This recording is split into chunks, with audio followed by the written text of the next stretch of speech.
سلامونه او احترامات ملګرو. صدام حسین شباب یم. لکه څنګه چې تاسو ته معلومه ده چې ټیم په ټیم موږ ناسته کوو د مختلف شاعرانو سره، ادیبانو سره، فنکارانو سره. نن چونکې زه په خپله علاقه باجوړ کې موجود یم او زما یو خوږ یار بشیر ارماني را سره ناست دی، کوم چې به تاسو په سوشل میډیا ډېر کتلی چې ډېر یو ښکلی یو سوریلی اواز لري. ما یې ډېر کلامونه اورېدلي وو، بلکې دا چې په دې کې دومره خدای پاک ورله داسې صلاحیتونه ورکړي چې هغه د هر سینګر اواز هم کاپي کولی شي. خو نن به تاسو چونکې د اختر موقع ده، ورځ نیمه کې اختر هم دی، موږ د اختر په مناسبت سره بشیر ارماني تاسو ته یو کلام وړاندې کوي.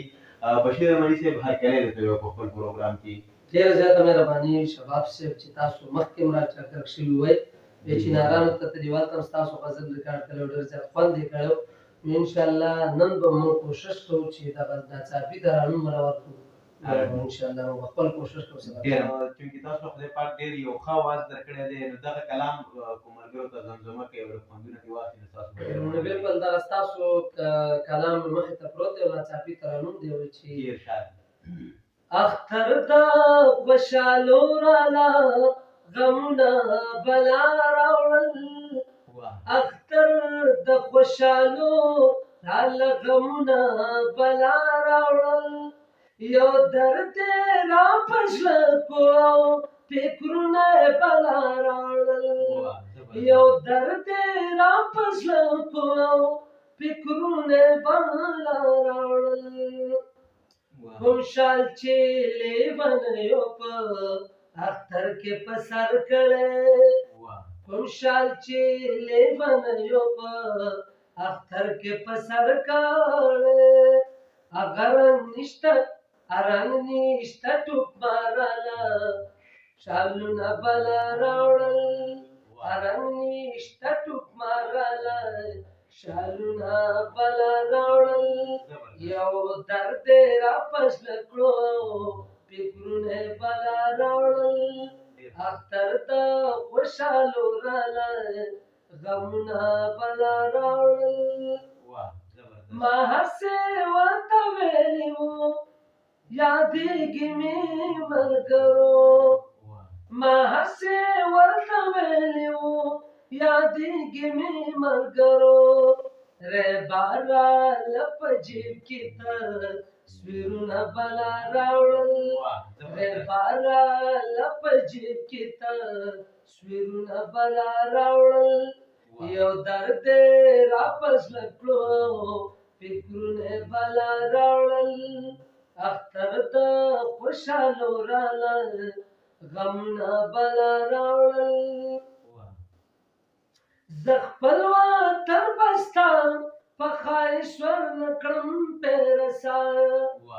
زه خپل وطن به ستا په خواهش ورنکړم پیرسا،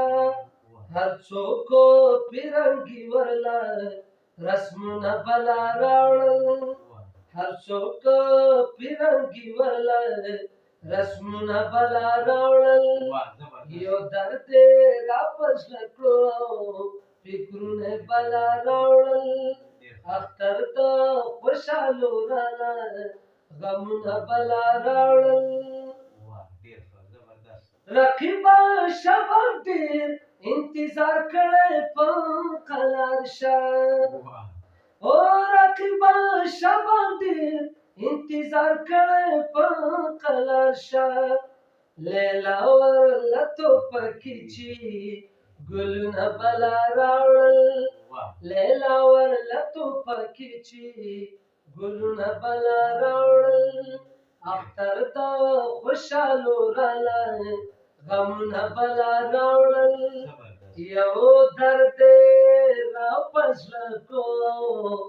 فکرونه بلا راوړل. زبردست، ډېر ښه، ډېره مننه بشیر ارماني صاحب. دا ملګرو بشیر ارماني چې تاسو د اختر په مناسبت یو کلام واورېدو، چونکې زما کلام خو ډېر په ناڅاپي ترانو مې وکړو، امید دی چې تاسو به خوښ شوی او موږ ټول عمر کوشش دا وي چې کله هم داسې د خوشحالو موقع راځي نو موږ کلامونه ریکارډ کړي دي او د یوټیوب او د فیسبوک د لارې تاسو ته راوړو. امید دی چې دا پروګرامونه دا کلامونه به ستاسو خوښېږي او بشیر صاحب زه د بشیر صاحب ډېره مننه کوم ستاسو چې ګرمي هم ډېره سیوا ده او ډېر په یو شارټ میسج باندې دې ټیم راویستو زموږ سره ناسته وکړه نو زه ستاسو ډېره مننه کوم انشاءالله چې څو پورې یم زه دلته په باجوړ کې یم زه کله هم راځم نو بیا به ناسته کوو ځکه بشیر صاحب د خدای پاک داسې یو پرخلوص زړه ورکړی دی چې کله هم ورته چې په هر ځای کې په هر کار کې مصروف وي خو چې د پښتو ادب او د پښتو د پرمختګ دپاره چې کله موږ ټیم غوښتلی دی نو انکار یې نه دی کړی او انشاءالله دا هلې ځلې به دغه شان جاري ساتي امید دی چې په ډېر روان وخت کې په ډېر ژر به تاسو خپل یو مقام ته رسئ او انشاءالله موږ کوشش دا کړی چې څوک څومره هم کولی شي د پښتو د ژبې د پښتو د پرمختګ او چې څومره هم د خپل هر یو کس ته پکار دي چې د خپل پلیټفارم نه د پښتو د پرمختګ دپاره کار وکړي چونکې چې د کومو خلکو ژبه ختمه شي نو هغه قومونه ختمیږي نو موږ خپل کوشش جاري ساتو امید دی چې دا پروګرامونه به ستاسو خوښیږي ډېره مننه بشیر